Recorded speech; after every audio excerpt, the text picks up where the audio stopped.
اعوذ باللہ من الشیطان الرجیم، میں پناہ مانگتی ہوں اللہ تعالیٰ کی شیطان مردود کے شر سے۔ بسم اللہ الرحمن الرحیم، میں شروع کرتی ہوں اللہ تعالیٰ کے بابرکت نام سے جو بڑا مہربان نہایت رحم کرنے والا ہے۔ آج ہم نے 5ویں رکوع کا آغاز کرنا ہے، سورۃ النور، اور آیت نمبر 35 شروع کرنی ہے۔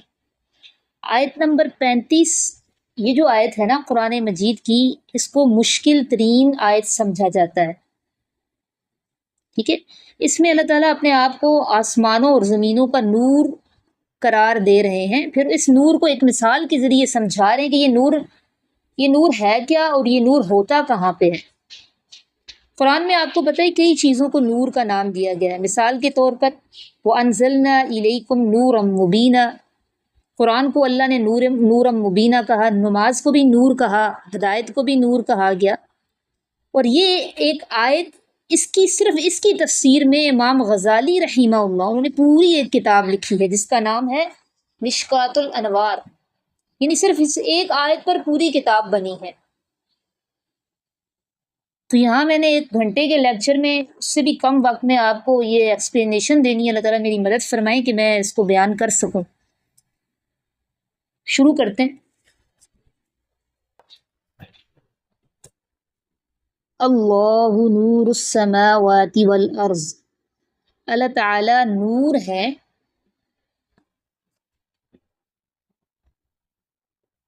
اللہ تعالیٰ نور ہے السماوات والارض، آسمانوں اور زمین کا۔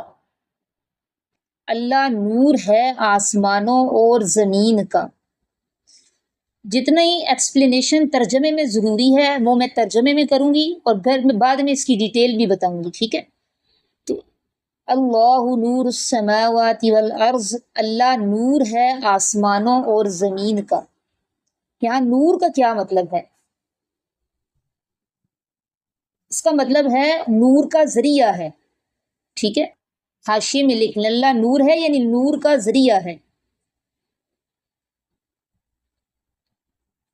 مثل نورہ، مثال، اچھا السماوات والارض بھی آ گیا ہے نا، اللہ نور ہے آسمانوں اور زمین کا۔ تو آسمانوں اور زمین سے مراد جو مخلوق رہتی ہے آسمانوں اور زمین میں، ان کے لیے نور کا ذریعہ ہے۔ تو اس مخلوق میں تو سب سے پہلے انسان آتا ہے، ٹھیک ہے۔ اتنی ڈیٹیل بھی لکھ لیں۔ السماوات والارض کا مطلب ہے آسمان و زمین کے لیے، یعنی پوری کائنات کے لیے نور ہے، اور زمین و آسمان میں جو مخلوق رہتی ہے ان کے لیے نور ہے، اور ان میں سب سے پہلے انسان ہے۔ اس کی ایکسپلینیشن بعد میں کروں گی کہ نور کا ذریعہ کس طرح ہے۔ آگے دیکھیں، مثل نورہ، مثال اس کے نور کی،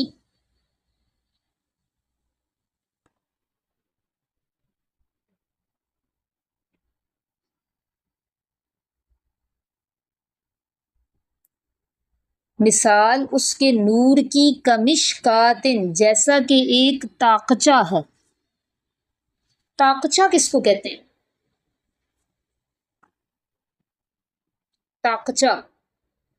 تاقچے کبھی آپ نے دیکھے ہیں؟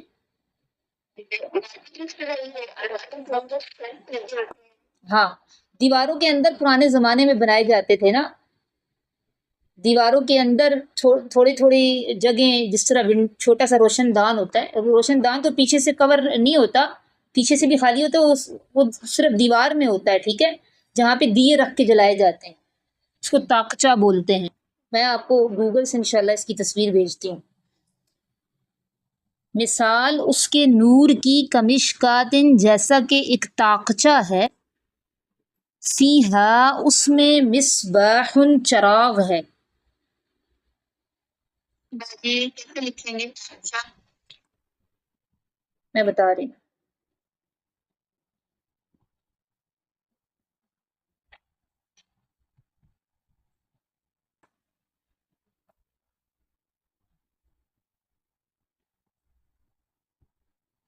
تاقچے میں جب کوئی چیز ہوتی ہے نا، تو اس سے کیا ہوتا ہے؟ تاقچے میں جب چراغ ہو، مثل نورہ کمشکات فیہا مصباح، اس میں چراغ ہے، تو جب چراغ کسی تاقچے میں ہو تو اس کا فائدہ کیا ہوتا ہے؟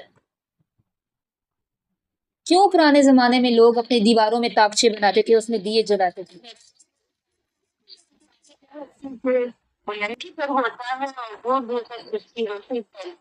ہاں، اور ایک وجہ یہ بھی ہوتی ہے نا کہ تاکچے میں جب چراغ کو رکھا جاتا ہے تو ہوا کے تھپیڑوں سے محفوظ ہوتا ہے اور روشنی اس کی مرتکز رہتی ہے۔ ہوائیں ویسے اگر آپ ہاتھ میں لے کر چلیں کسی چیز کو، کسی چراغ کو، تو ہوا اس کو بجھا دے گی، ہوائیں اس کو ہلاتی رہیں گی، روشنی برقرار نہیں رہتی۔ تو تاکچے کا ایک فائدہ یہ بھی ہوتا ہے کہ جب چراغ تاکچے میں رکھا جاتا ہے تو یہ ہواؤں کے تھپیڑوں سے محفوظ ہو جاتا ہے اور روشنی بھی برقرار رہتی ہے، مرتکز رہتی ہے۔ تو مثل نور ہی، مثال اس کے نور کی، کمشکاتن، جیسا کہ ایک تاقچہ ہے، فیہا، اس تاقچے میں، مصباح، ایک چراغ ہے۔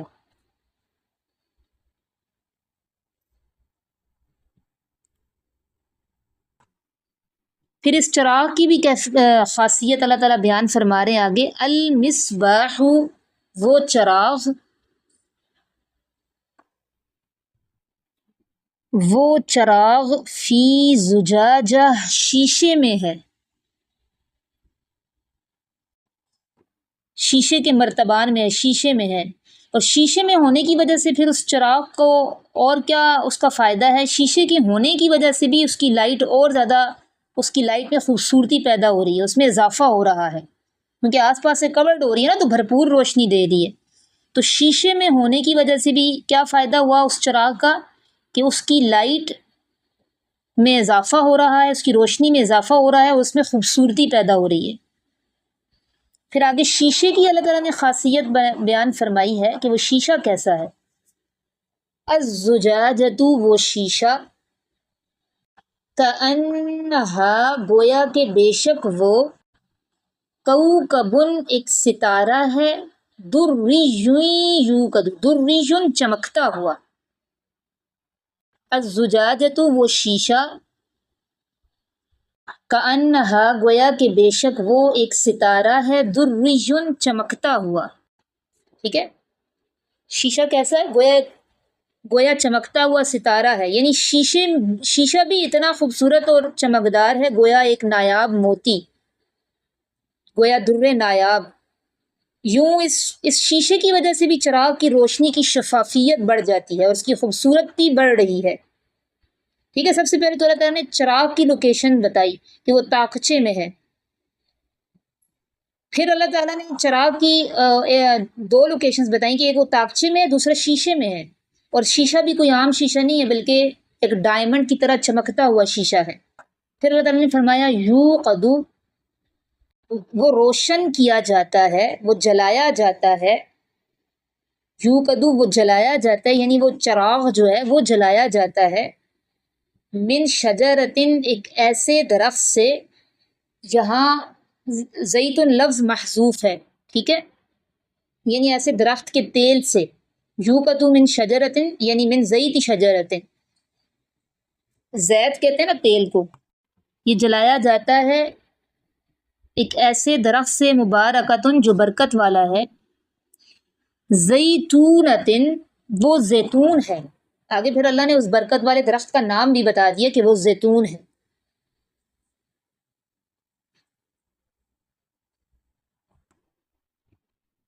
وہ جلایا جاتا ہے من شجرتن، ایک درخت سے، مبارکتن، جو برکت والا ہے، زیتونتن، وہ زیتون ہے۔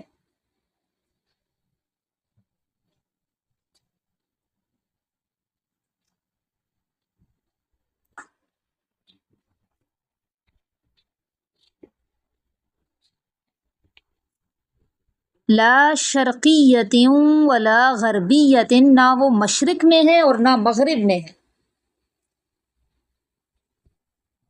یعنی زیتون کا جو درخت ہے، لا شرقیت ولا غربیت، وہ زیتون کا درخت نہ مشرق میں ہے نہ مغرب میں ہے، نہ مشرقی ہے نہ مغربی ہے۔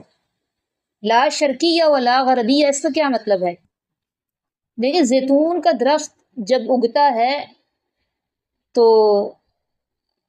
مشرقی یا اگر مغربی جانب اس کا جھکاؤ ہو جائے تو پھر اس پر سورج کی روشنی بھرپور طریقے سے نہیں پڑتی، تو جب اس پر سورج کی روشنی اچھی طریقے سے نہیں پڑے گی نا تو اس کے پھل میں بھی پھر وہ عمدگی پیدا نہیں ہوگی، اس کے تیل میں وہ عمدگی پیدا نہیں ہوگی جو ہونی چاہیے۔ بلکہ ہر درخت کو اگر دیکھیں وہ مکمل انوائرمنٹ ملے جو اس کو اس کے صحیح طریقے سے پھل پیدا ہونے کے لیے ضروری ہے، تو تب ہی جا کے وہ صحیح پھل دیتا ہے نا۔ تو زیتون کے بارے میں ماہرین یہی کہتے ہیں کہ اگر اس کو بھرپور طریقے سے دھوپ لگے گی تو پھر فائدہ ہوگا۔ تو اللہ تعالیٰ نے فرمایا کہ نہ یہ ادھر کو جھکا ہوا ہے نہ ادھر کو جھکا ہوا ہے، بالکل سیدھا ہے، اس کو مکمل دھوپ لگتی ہے۔ تو بہترین درخت کا جو بہترین تیل ہے اس سے اس چراغ کو جلایا جاتا ہے۔ تو زیتون سے بہتر اس دنیا میں کوئی آئل نہیں ہے، ٹھیک ہے۔ اس وقت تو دیکھیں جو چیزیں جلانے کے لیے استعمال ہوتی تھی، جس سے چراغ عموماً جلایا جاتے، الیکٹریسٹی کے کا تو اس وقت دور نہیں تھا نا، اس وقت تو ایجاد نہیں ہوتی، اور پھر الیکٹریسٹی کے جو آلات ہوتے ہیں وہ آپ ہر جگہ لے کر تو نہیں چل سکتے۔ تو اس زمانے میں جو بہترین روشنی سمجھی جاتی تھی زیتون کے تیل کے چراغ کی روشنی، وہی سمجھی جاتی تھی، اور آج بھی حقیقت میں ایسا ہی ہے۔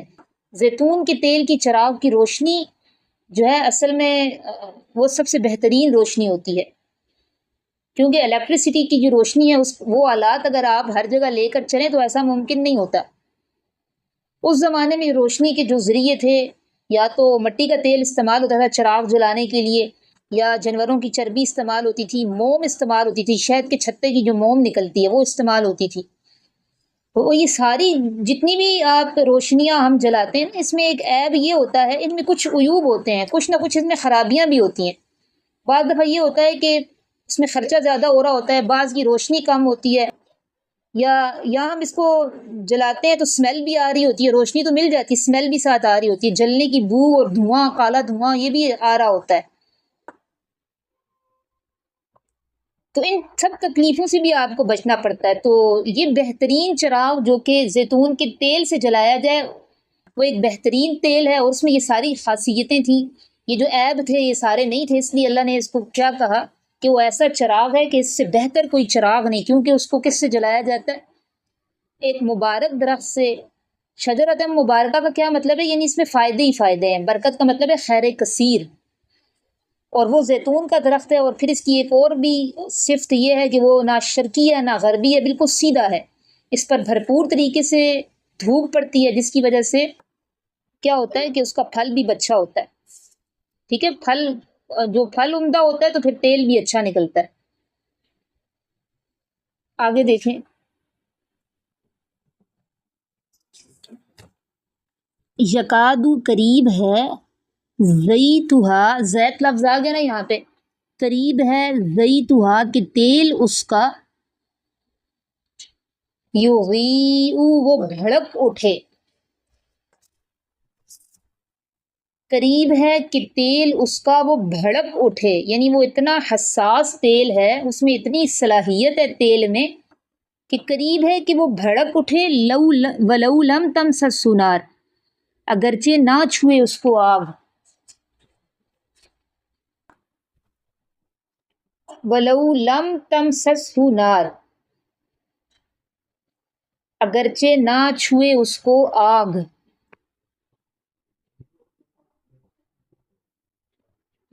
کیا مطلب؟ یعنی اس کا تیل اتنا، اس تیل میں اتنی صلاحیت ہے کہ یہ فوراً بھڑک اٹھتا ہے، اگرچہ ابھی اس کو آگ ہی نہ چھوا ہو۔ جو تیل فوراً آگ پکڑتا ہے اس کو اچھا تیل سمجھا جاتا ہے نا، اس کی روشنی بھی تیز ہوتی ہے۔ جیسے آپ دیکھیں پیٹرول ہے، پیٹرول کی کیا خاصیت ہے؟ ذرا سی اس کو آگ کی تیلی دکھائیں تو وہ فوراً بھڑک اٹھتا ہے، لیکن اس تیل میں نقصانات ہیں پیٹرول میں، ٹھیک ہے، اس کا دھواں ہے، اس میں وہ جلا کر بھسم کر دیتا ہے، وہ اتنا زیادہ بھڑکتا ہے کہ اس میں نقصان ہوتا ہے، بو بھی ہوتی ہے، اور اس کا دھواں بھی عجیب ہوتا ہے، جبکہ زیتون میں یہ نہیں ہوتا ہے۔ تو اللہ تعالیٰ کہتے ہیں اس کی صلاحیت اتنی زیادہ ہے کہ گویا آپ ابھی قریب بھی نہیں لے کر گئے اس کو، آگ کو، تو وہ جلنے کے لیے روشنی دینے لگتا ہے، وہ جل کر روشنی دینے لگتا ہے، گویا پہلے سے تیار بیٹھا ہوا ہو۔ یہ تھوڑی تھوڑی باتیں آپ ساتھ لکھیں تاکہ میں بعد میں جب تفسیر میں ریلیٹ کروں نا تو آپ کو پتا ہو کہ کس طرح یہ اللہ نے، یہ چراغ کیا ہے، یہ تاقچہ کیا ہے، اور یہ نور کیا ہے۔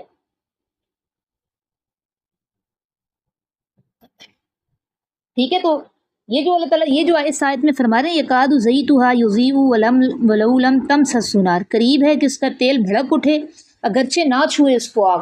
تو اس کا کیا مطلب ہے؟ یعنی اس تیل میں صلاحیت اتنی زیادہ ہے کہ آپ ابھی قریب بھی نہیں لے کر گئے روشنی، اور وہ آگ قریب بھی نہیں لے کے گئے، وہ بھڑک اٹھتا ہے، گویا وہ جلنے کے لیے، روشنی دینے کے لیے تیار بیٹھا ہوا ہے. آگے دیکھیں، نور علی نور، روشنی پر روشنی ہے. نور علی نور، روشنی پر روشنی ہے. یعنی جب وہ چراغ جل اٹھتا ہے، اب جلنے کے بعد کی کیفیت کیا ہے؟ روشن ہو جاتا ہے نا، تو وہ نور علی نور، یعنی نور کی تہیں، ایسا لگتا ہے نور کی تہیں ایک دوسرے کے اوپر چڑھی ہوئی ہیں، نور کے بنڈل ہیں. نور علی نور، وہ نور پر نور ہے، یعنی جب وہ جلتا ہے تو ایسا لگتا ہے نور کی تہیں ہیں ایک دوسرے کے اوپر چڑھی ہوئی ہیں. اچھا، عربی میں دو الفاظ استعمال ہوتے ہیں نا، ایک نور اور ایک ضیاء. یہ دو طرح کی روشنیاں ہوتی ہیں. نور وہ روشنی ہوتی ہے جو آپ کی آنکھوں کو بھلی لگ رہی ہوتی ہے، جیسے چاند ہے، چاند کی روشنی آنکھوں کو ٹھنڈی لگتی ہے نا، تو وہ نور ہے. تو نور کون سی روشنی ہوتی ہے؟ جو آنکھوں کو بھلی لگے. ضیاء وہ بھڑکنے والی روشنی، سورج کی جو روشنی ہوتی ہے وہ ضیاء ہوتی ہے. تو نور علی نور، روشنی نور پر نور ہے، روشنی پر روشنی ہے. یہدی اللہ، رہنمائی کرتا ہے اللہ، لنورہ، اپنے نور کی طرف، لمن یشاء، جس کو وہ چاہتا ہے. رہنمائی کرتا ہے اللہ اپنے نور کی طرف جس کی وہ چاہتا ہے. وَيَضْرِبُ اللَّهُ الْأَمْثَالَ، اور بیان کرتا ہے اللہ مثالیں.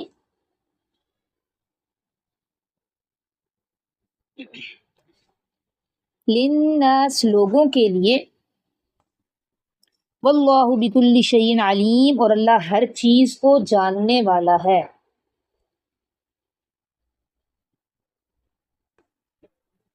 یہ مثالیں اس لیے بھی دلچسپ ہیں کہ آگے اللہ تعالیٰ کافر کی مثال بھی بیان فرما رہے ہیں اسی رکوع میں. اس کے لیے اللہ تعالیٰ نے ظلمات فوق ظلمات کہا ہے، اندھیروں کے اوپر اندھیروں میں، یعنی کافر ایکسٹریم لیول پہ ہوتا ہے، اندھیروں در اندھیروں میں ڈوبا ہوا ہوتا ہے. اور جو مومن ہوتا ہے وہ نور علی نور، وہ گویا روشنیوں کی تہوں میں ہوتا ہے. یہ نور علی نور ہے کیا؟ یہ ابھی ایکسپلینیشن میں آئے گا. تو جو بندہ اتنی روشنیوں میں ہو، اسٹل اس کو کیا فائدہ ہوگا کہ اس کو ہدایت کا راستہ بہت واضح اور صاف نظر آئے گا. ٹھیک ہے، چلیں شروع کرتے ہیں اب اس کی تفسیر.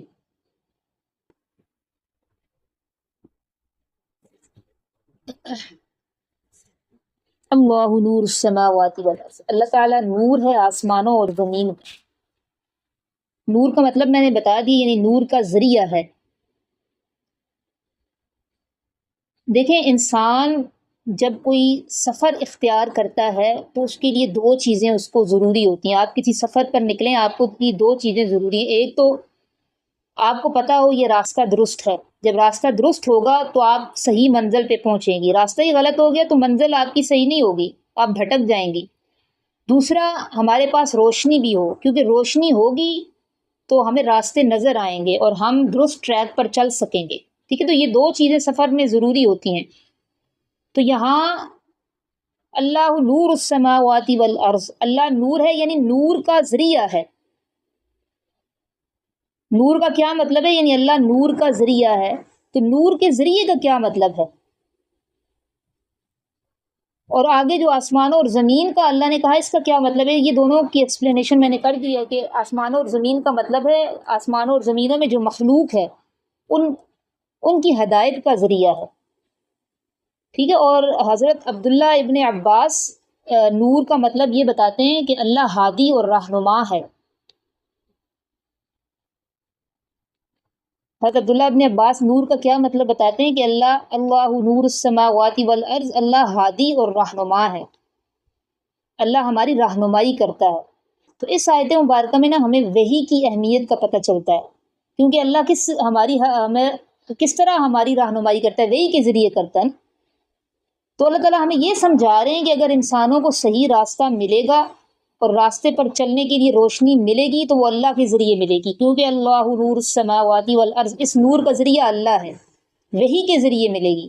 اور وہی کہاں سے ملتی ہے؟ پیغمبروں کے ذریعے اللہ تعالیٰ وہ راستہ بتاتے ہیں، پیغمبروں پر وہی آتی ہے اور پیغمبروں کے ذریعے اللہ تعالیٰ انسانوں کو وہ راستہ بتاتے ہیں۔ تو نور کا ذریعہ اللہ تعالیٰ اس طرح ہے۔ اچھا، یہاں پہ اللہ تعالیٰ نے اپنے آپ کو منور کہنے کے بجائے نور کہا ہے۔ منور کا مطلب ہوتا ہے نا روشنی دینے والا، تو ایسا کیوں ہے؟ اللہ نے یہاں نور کیوں کہا، منور کیوں نہیں کہا کہ اللہ نور ہے؟ دیکھیں، اس کی مثال عربی میں ایسے ہے کہ جب کوئی کسی چیز کا ذریعہ بنتا ہے تو ہم اس چیز کی نسبت اس کے ساتھ کرتے ہیں نا۔ مثال کے طور پر کوئی بہت زیادہ انصاف کرنے والا ہے تو ہم کیا کہتے ہیں؟ وہ عادل ہے۔ عربی میں کیا کہیں گے؟ زید عادل، زید عدل کرنے والا ہے، اس طرح کہتے ہیں نا، زید عادل۔ اور اس طرح اگر زید میں یہ صفت بہت زیادہ پائی جائے تو ہم مبالغہ کرتے ہوئے اس کو اس طرح کہتے ہیں نا، زید عدل، زید تو سراپا عدل ہے، وہ تو چھوٹی چھوٹی باتوں میں بھی عدل اور انصاف سے کام لیتا ہے۔ تو ہم مبالغہ کرتے ہوئے یہ نہیں کہتے زید عادل، کہہ دیتے ہیں زید عدل، زید سراپا عدل ہے۔ تو اسی طرح اللہ تعالیٰ نے بتا دیا کہ اللہ زمین اور آسمان کی ہدایت کا ذریعہ ہے، پھر ہدایت کو نور سے تعبیر کیا اور یہ سمجھا دیا کہ اللہ سراپا نور ہے۔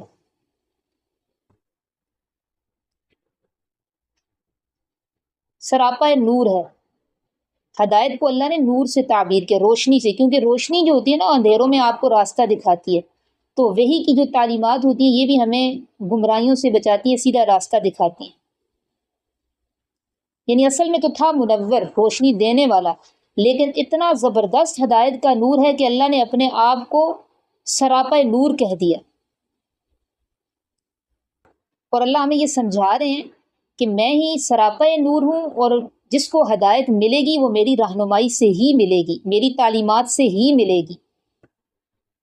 اور بالکل ایسا ہی ہے، ابھی آپ دیکھ لیں سورہ نور کے شروع سے لے کر اب تک آپ نے جو بھی احکامات پڑھے ہیں، جن لوگوں کے پاس یہ احکامات نہیں ہیں آپ ان کی سوسائٹی کو دیکھیں کیسی تباہی اور بربادی کی طرف وہ لوگ جا رہے ہیں۔ وہ لوگ عقل کا غلط استعمال کرتے ہیں اور عقل کے غلط استعمال سے برباد ہو رہے ہیں، کیونکہ عقل وحی الہی کے تابع جب نہیں ہوتی ہے نا تو پھر شراب بھی لیگل ہوتی ہے اور اپنی رضامندی سے کیے جانے والا ہر غلط کام لیگل ہو جاتا ہے۔ آپ دیکھیں ان سوسائٹیوں میں خاندانی نظام کو تباہ کر دیا گیا ہے، ڈپریشن میں وہ لوگ جا رہے ہیں، خودکشیاں کر رہے ہیں، صحیح غلط کا فیصلہ نہیں کر سکتے۔ اسی عقل کے غلط استعمال کی وجہ سے وہ ہومو سیکچوئلٹی کی طرف، پھر LGBT آیا، پھر LGBTQ آیا، اور اب آپ نیٹ پہ دیکھ لیں اب انسانوں کو یہ حق بھی دیا جا رہا ہے کہ اگر کوئی کتا بننا چاہتا ہے تو وہ کتا بن کے رہے۔ اور اس طرح آپ دیکھ لیں کچھ لوگوں نے اپنے آپ کو کتا ڈکلیئر کر بھی دیا، کچھ نے اپنے آپ کو گدھا ڈکلیئر کر دیا، پتہ نہیں اب وہ لوگ مزید کیا کیا بنیں گے۔ تو وہ لوگ یہ عقل کا غلط استعمال، کیونکہ عقل کے پیچھے ان کی عقل وحی کے تابع نہیں ہے، ان کو جو خواہش حکم دے رہی ہوتی ہے عقل کو بس اس کے تحت کر لیتے ہیں۔ وہ لوگ یہ سمجھتے ہیں کہ انسان کا یہ رائٹ ہے وہ جیسا چاہے بن کے رہے، جبکہ ہمیں وحی الہی کے ذریعے کیا ہدایت ملی ہے کہ تغیر لخلق اللہ کی ہمیں اجازت نہیں ہے، ہم اپنے جسم کے خود مالک نہیں ہیں کہ ہم جو چاہیں اس کو بنا دیں۔ یہ جسم بھی اللہ کی امانت ہے، اس سے بارے میں بھی ہم سے پوچھ گچھ ہوگی، ہماری تو یہ رہنمائی کی گئی ہے، ایک ایک چیز میں اللہ نے ہماری رہنمائی کی ہے۔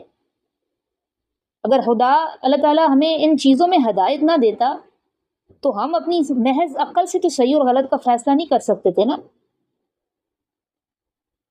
تو اللہ تعالیٰ کا اپنی پوری تعلیمات کے بعد، اپنے احکامات کے بعد اپنی یہ تعریف کرنا کہ اللہ نور السماوات والارض بالکل بجا ہے۔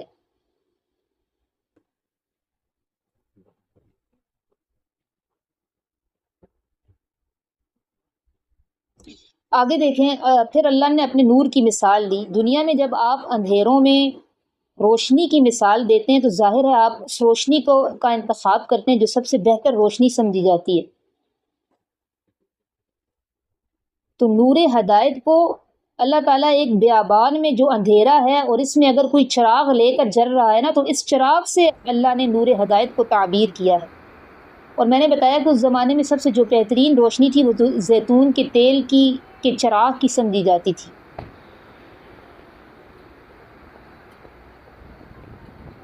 اور میں نے اس کے فائدے آپ کو ساتھ ساتھ بتا دیے کہ جب چراغ طاقچے میں ہوتا ہے تو اس سے کیا ہوتا ہے کہ اس کو ہوا کے تھپیڑے اس کو بجھاتے نہیں ہیں، اس کی روشنی مرتکز رہتی ہے، برقرار رہتی ہے۔ اور پھر اگر وہ شیشے میں ہو تو اس کا مزید فائدہ کیا ہوتا ہے کہ وہ خوبصورتی میں بھی اضافہ ہوتا ہے اس کی، اور روشنی پھر اس کی روشنی میں بھی اضافہ ہوتا ہے۔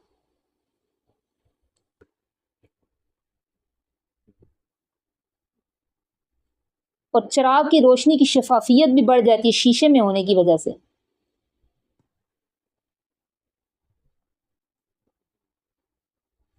پھر اس کے آئل کی کوالٹیز اللہ نے بتائیں کہ زیتون کے جو ماہرین ہیں، میں نے بتایا وہ کہتے ہیں اس کو دھوپ خوب لگتی ہے تو اس کے آئل میں یہ خاصیتیں پیدا ہو جاتی ہیں۔ اچھا، اس کو اب ریلیٹ کیسے کرنا ہے؟ یہاں کیا مراد ہے؟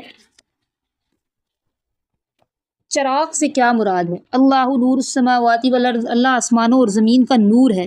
تو یہ نور ہوتا کہاں پہ ہے؟ یہ اللہ کی وحی جو ہوتی ہے اور اللہ کی ہدایت کا نور، یہ ہوتا کہاں پہ ہے؟ مومن کے دل میں ہوتا ہے، ٹھیک ہے؟ تو یہاں چراغ سے مراد کیا ہے؟ دل، سوری مصباح ہے نا، ہاں مصباح، چراغ سے مراد کیا ہے؟ دل۔ اور طاقچہ دل کہاں پہ ہوتا ہے؟ پسلیوں کے اندر ہوتا ہے نا۔ تو یہاں کمشکات، طاقچے سے مراد یہ ہماری پسلیاں ہیں جن کے اندر یہ دل پڑا ہوا ہے۔ چراغ کیا ہے؟ دل، اور طاقچہ کیا ہے؟ ہماری پسلیاں جن کے اندر یہ دل پڑا ہوا ہے۔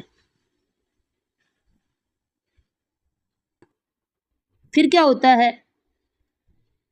جس بندے کے اندر جتنی بھی صلاحیت ہوتی ہے اس تک جب علم الہی پہنچتا ہے، ہدایت پہنچتی ہے نا، تو وہ فوراً اس کو قبول کرتا ہے، ٹھیک ہے؟ جیسے زیتون کے تیل کے قریب اگر آپ قریب لے کر نہیں گئے روشنی آگ کو تو وہ بھڑک اٹھتا ہے، تو اسی طرح جس بندے کے اندر صلاحیت زیادہ ہوتی ہے اسی طرح اس کا حال بھی ہے، وہ فوراً ہدایت کی بات کو قبول کرتا ہے۔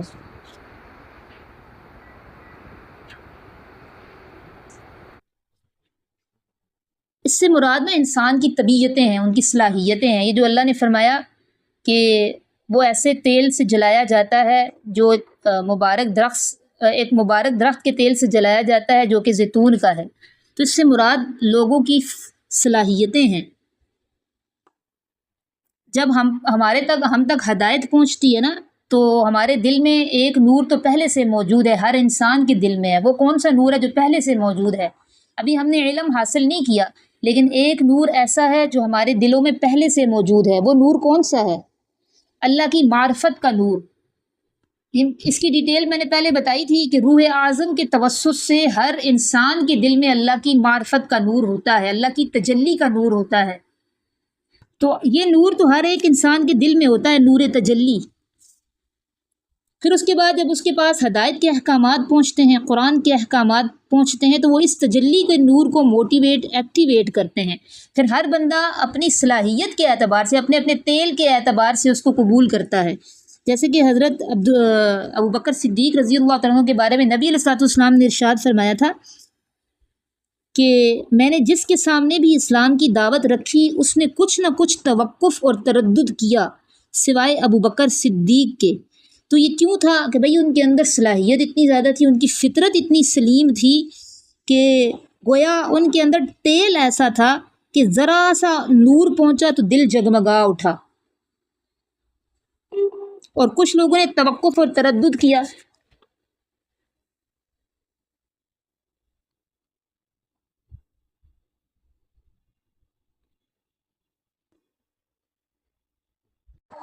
مصباح سے مراد کیا؟ دل۔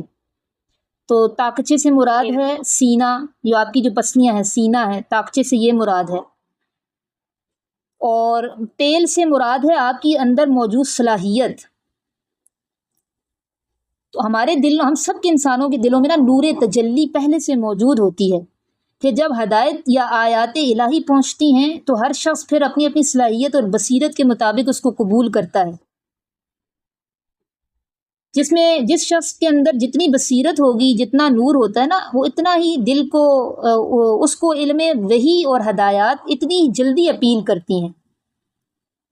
جیسے میں نے بتایا حضرت ابوبکر صدیق رضی اللہ تعالیٰ عنہ، ان کے بارے میں نبی علیہ الصلوۃ والسلام نے ارشاد فرمایا کہ میں نے جس کے سامنے بھی اسلام کی دعوت رکھی، انہوں نے اس کو قبول کرنے میں کچھ نہ کچھ تردد اور توقف کیا، لیکن ابوبکر صدیق رضی اللہ عنہ ایسی شخصیت ہیں جن کے سامنے جیسے ہی اسلام کی دعوت پیش کی گئی، انہوں نے فوراً اس کو قبول کر لیا۔ گویا وہ اس تیل کی طرح تھے جو روشنی قبول کرنے کے لیے تیار بیٹھا تھا، بےتاب تھا روشنی قبول کرنے کے لیے۔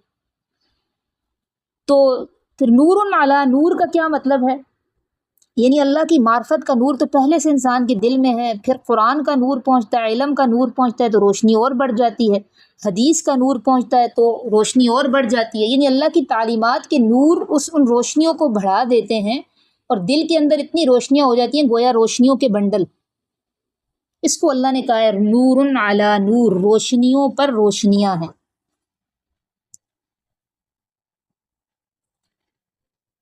ٹھیک ہے، تو یہ اس کی ضروری ڈیٹیل تھی۔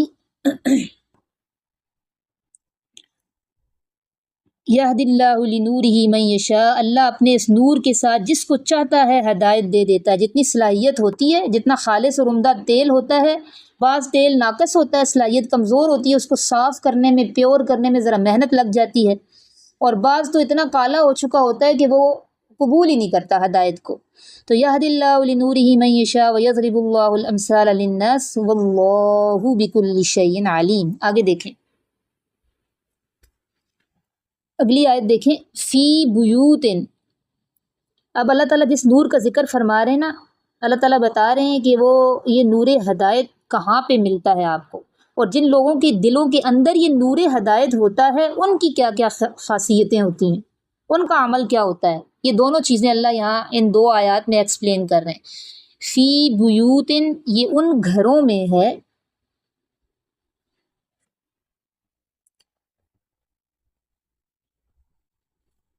اذین اللہ، حکم دیا ہے اللہ نے، یہ ان گھروں میں ہے، حکم دیا ہے اللہ نے، ان ترفع، یہ کہ بلند رکھا جائے، بلند کیا جائے۔ آگے بریکٹ میں لکھ لیں، بلند کیا جائے ان کا مقام، یعنی ان گھروں کا مقام بلند کیا جائے، یہ اللہ کا حکم ہے۔ یہ ان گھروں میں ہے، حکم دیا ہے اللہ نے یہ کہ بلند کیا جائے ان کا مقام، وَيُذْكَرَ، اور یاد کیا جائے، فیہا، ان میں، اسمہ، نام اس کا، اور یاد کیا جائے فیہا، ان گھروں میں، اسمہ، نام اس کا، یسبح، وہ تسبیح کرتے ہیں، وہ تسبیح کرتے ہیں، لہو، اسی کے لیے،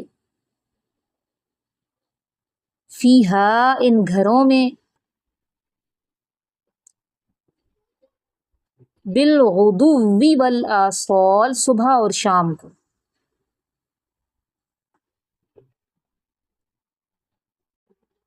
میں نے ابھی کیا بتایا کہ یہ آگے اگلی جو آیت ہے، پہلے اللہ نے نور کا ذکر کیا نا، پھر اللہ تعالیٰ بتا رہے ہیں کہ جن لوگوں کے دلوں میں یہ نور ہدایت ہوتا ہے ان کا عمل کیا ہوتا ہے، اور یہ ہوتا کہاں پہ ہے۔ تو یہاں فی بیوت، ان گھروں میں ہوتا ہے جن کے بارے میں اللہ نے حکم دیا ہے کہ ان کا مقام بلند کیا جائے۔ اس سے مراد مساجد ہیں،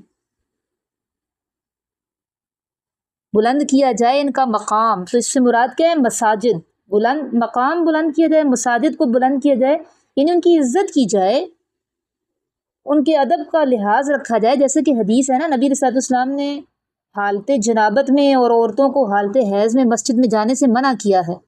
اس طرح وہاں گندگی پھیلانا منع ہے، اور وہاں اونچی آواز میں گفتگو کرنا، دنیا کی باتیں کرنے کے لیے وہاں جا کر بیٹھنا، یہ سارے مشاغل، بےہودگی اختیار کرنا، لہسن اور پیاز کھا کے مساجد میں جانا، یہ سب اس میں آ جائے گا۔ بلند کیا جائے ان کا مقام، یہ ساری چیزیں اس میں آ جائیں گی۔ وَيُذْكَرَ، اور یاد کیا جائے اس میں اس کا نام، تو یہ مساجد ہے، ٹھیک ہے۔ اور یہ جن لوگوں کے دلوں میں یہ نور ہوتا ہے تو وہ تسبیح بیان کرتے ہیں اسی کے لیے ان مساجد میں صبح اور شام کو، یعنی وہ نمازوں کا اہتمام کرتے ہیں۔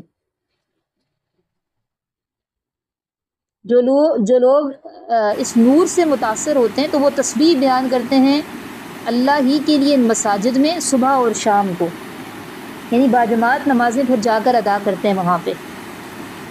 رجال، وہ ایسے مرد ہیں،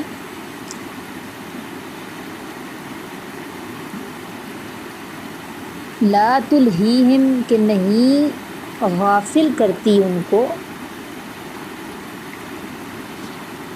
وہ ایسے مرد ہیں کہ نہیں غافل کرتی ان کو تجارت ولا بیع، اور نہ خرید و فروخت،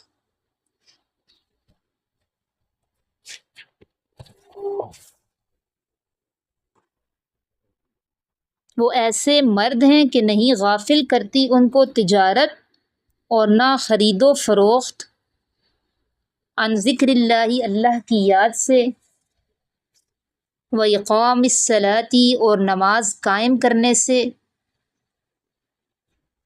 وَإِيتَاءِ الزَّكَاةِ، اور زکوٰۃ دینے سے، یخافون، وہ ڈرتے ہیں، یومن، اس دن سے،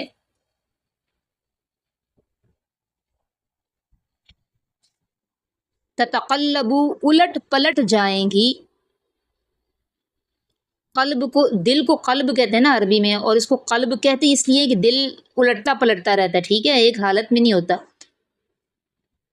وہ ڈرتے ہیں اس دن سے الٹ پلٹ جائیں گے، فیہ، جس میں، القلوب، دل، والابصار، اور آنکھیں، وہ ڈرتے ہیں اس دن سے الٹ پلٹ جائیں گے جس میں دل اور آنکھیں۔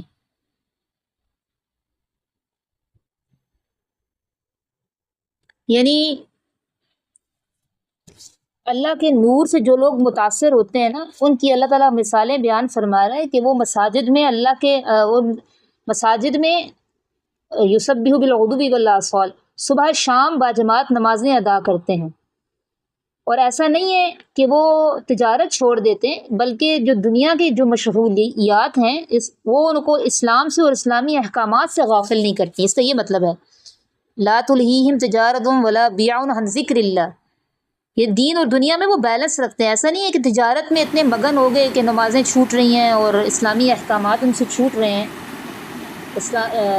فرائض سے غفلت میں آ گئے ہیں، ایسا نہیں ہے، بلکہ اللہ تعالیٰ کہہ رہے ہیں ایسے جن کے دلوں میں یہ نور ہوتا ہے نا، تو ایسا بھی نہیں ہے کہ وہ تجارت چھوڑ دیتے ہیں، بلکہ وہ دین اور دنیا دونوں میں بیلنس رکھتے ہیں، تجارت بھی کرتے ہیں اور ساتھ میں اپنے فرائض بھی پورے کرتے ہیں۔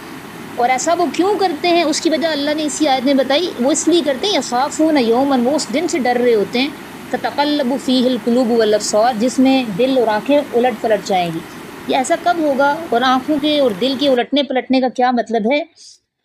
ایسا ایک تو موت والے دن ہوتا ہے نا، سکرات الموت وغمرات الموت جب ہوتا ہے تو وہ واقعی خوف والا دن ہوتا ہے، جب انسان کی روح قبض ہو رہی ہوتی ہے، کیونکہ وہ دن بھی ایسا ہوتا ہے جب نگاہیں مضطرب ہوتی ہیں، کبھی اوپر کو اٹھتی ہیں اور کبھی پست ہو جاتی ہیں، ٹھیک ہے، تو وہ قیامت کا دن بھی ایک ایسا دن ہوگا جس میں نظریں مضطرب ہوں گی، خوف سے انسان کبھی ادھر دیکھے گا کبھی اوپر ٹکٹکی باندھ کر دیکھے گا، تو یہ الٹنا پلٹنا دل اور آنکھوں کے یہ مراد ہے، ٹھیک ہے۔ تو یہ جو تجارتیں بھی کرتے ہیں اور فرائض بھی پورے کرتے ہیں، اس کی ایک وجہ یہ ہے کہ وہ ڈرتے ہیں ایسے دن سے، اور دوسری وجہ آگے اللہ تعالیٰ بتا رہے ہیں لیجزیہم اللہ، تاکہ بدلہ دے ان کو اللہ،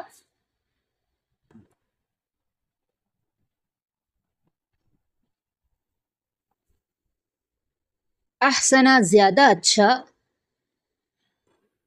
ما عملو، ان کاموں کا جو انہوں نے کیے، یعنی دوسری وجہ یہ ہے کہ ان کے یہ شوق اور رغبت بھی ہوتا ہے، جو وہ فرائض بھی پورے کر رہے ہیں، اسلامی احکامات پر بھی عمل کر رہے ہیں اور دنیا کے مشاغلوں میں بھی پڑے ہوئے ہیں، اس کی دوسری وجہ یہ ہے کہ ان کو یہ شوق اور رغبت ہوتی ہے کہ اللہ ان کے جو اعمال ہیں ان کا اچھا بدلہ دے، تاکہ بدلہ دے ان کو اللہ زیادہ اچھا ان کاموں کا جو انہوں نے کیے، وَيَزِيدَهُمْ، اور وہ زیادہ کر دے ان کو، من فضلی، اپنے فضل سے، یعنی نیکیوں کا بدلہ کئی گنا بڑھا کر دے، اور وہ زیادہ کر دے ان کو اپنے فضل سے،